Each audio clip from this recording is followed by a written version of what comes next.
अगर मैं आपसे कहूँ कि 1 जुलाई से आपके पीएफ से जुड़े नियम बदल चुके हैं, तो शायद आप कहेंगे कि इसमें नया क्या है। लेकिन अगर मैं कहूँ कि 74 साल पुरानी पीएफ स्कीम कोई सरकार ने बदल दिया है, तो शायद आप भी सोच में पड़ जाएंगे कि आखिर ऐसा क्या बदला गया। क्या अब आपका पीएफ अकाउंट बदला जाएगा? क्या आपकी सैलरी से ज़्यादा पैसा काटा जाएगा? क्या पुराना जमा पैसा सुरक्षित रहेगा? क्या अब पीएफ निकालना मुश्किल हो जाएगा? और सबसे बड़ा सवाल, क्या सोशल मीडिया पर जो दावे किए जा रहे हैं वो सच हैं या सिर्फ अफवाह?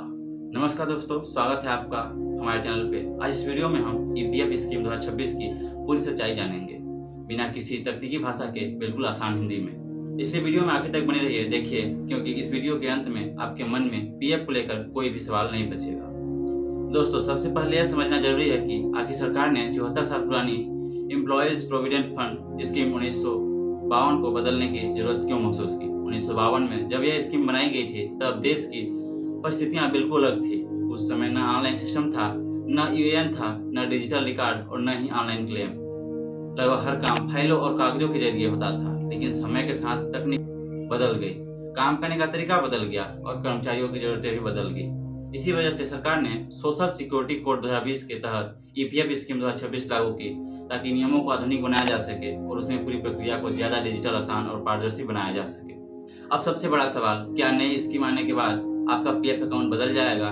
जवाब है बिल्कुल नहीं। अगर आपके पास पहले से यूएएन नंबर यानी यूनिवर्सल अकाउंट नंबर है तो वही रहेगा, आपका पीएफ अकाउंट भी वही रहेगा। आपको नया अकाउंट खोलने की जरूरत नहीं है। अगर आपने पहले कभी नौकरी बदली तो जिस तरह आपका पीएफ उसी यूएएन के जरिए ट्रांसफर होता था, आगे भी उसी तरह होता रहेगा। यदि अगले सवाल की बात करें कि क्या आपके पुराने पीएफ में जमा लाखों रुपए कहीं ट्रांसफर हो जाएंगे या खत्म हो जाएंगे, इसका जवाब भी साफ है, नहीं। आपका पूरा जमा पैसा सुरक्षित रहेगा, उस पर पहले की तरह ही ब्याज भी मिलता रहेगा। नई स्कीम सिर्फ नियमों को अपडेट करती है, कर्मचारियों की जमा पूंजी को नहीं छूती। और अब तीसरा सवाल, क्या अब सैलरी से ज्यादा पैसा कटेगा? फिलहाल इसका जवाब भी नहीं है। अभी भी कर्मचारियों और कंपनी दोनों पहले की तरह 12-12% योगदान देंगे, यानी आपकी जेब पर कोई अतिरिक्त बोझ नहीं डाला गया है। लेकिन अब आते हैं उस हिस्से पर जिसकी सबसे ज्यादा चर्चा हो रही है, वह है पीएफ विड्रॉल, यानी पीएफ से पैसा निकालने के नए नियम। दोस्तों, बहुत से लोग सोचते हैं कि पीएफ का पैसा सिर्फ रिटायरमेंट के समय ही निकाला जा सकता है, लेकिन ऐसा बिल्कुल नहीं है। जरूरत पड़ने पर आप कई अलग अलग कारणों से अपने पीएफ का पैसा निकाल सकते हैं। अगर आपके परिवार में किसी गंभीर बीमारी हो जाती है, बड़ा ऑपरेशन होना या अस्पताल में भर्ती होना पड़ता है, तो मेडिकल इमरजेंसी के लिए पीएफ से पैसा निकाला जा सकता है। अगर आप पहला घर खरीदना चाहते हैं, मकान बनवाना चाहते हैं या होम लोन चुकाना चाहते हैं, तब भी पीएफ से निकासी की सुविधा मिलती है। अगर आपकी शादी होने वाली है या आपके बेटे की या बेटी की या फिर भाई बहन की शादी होने वाली है, तो पीएफ से पैसे निकाले जा सकते हैं। अगर बच्चों की पढ़ाई, प्रोफेशनल कोर्स या उस शिक्षा के लिए पैसों की जरूरत है, तब भी ईपीएफ आपकी मदद करता है।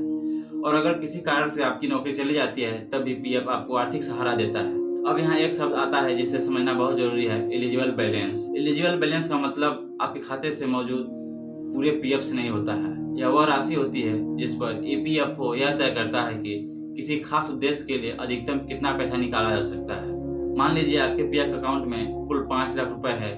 जरूरी नहीं कि पूरे 5 लाख रुपए निकासी के लिए मान्य हो। जिस उद्देश्य से आप आवेदन करेंगे, उसी हिसाब से एलिजिबल बैलेंस तय होगा और उसी के आधार पर निकासी की सीमा तय की जाएगी।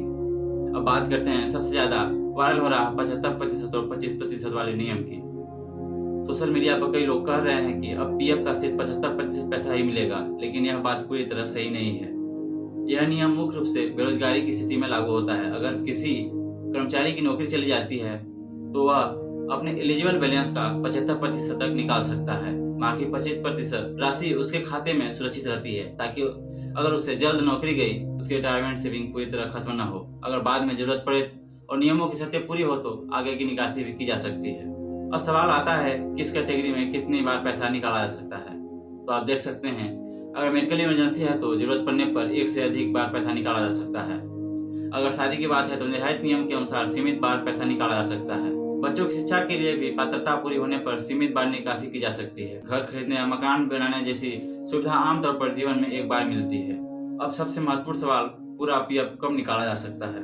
अगर आप रिटायर हो चुके हैं तो पूरा पीएफ निकाल सकते हैं। अगर कर्मचारी स्थायी रूप से काम करने में असमर्थ हो जाता है, तब भी पूरा पीएफ निकाला जा सकता है। अगर कोई कर्मचारी भारत छोड़कर हमेशा के लिए विदेश में बस जाता है, तब भी पूरा पीएफ निकालने का अधिकार होता है।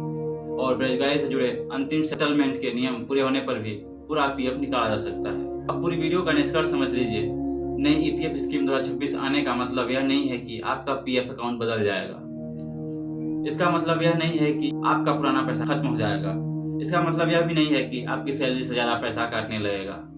असल बदलाव यह है कि सरकार ने 74 साल पुराने नियम को डिजिटल युग के हिसाब से अपडेट किया है ताकि कर्मचारियों को बेहतर और तेज सेवाएं मिल सकें। इसीलिए सोशल मीडिया पर चल रही हर बात पर भरोसा मत कीजिए, हमेशा आधिकारिक जानकारी पर ही विश्वास कीजिए।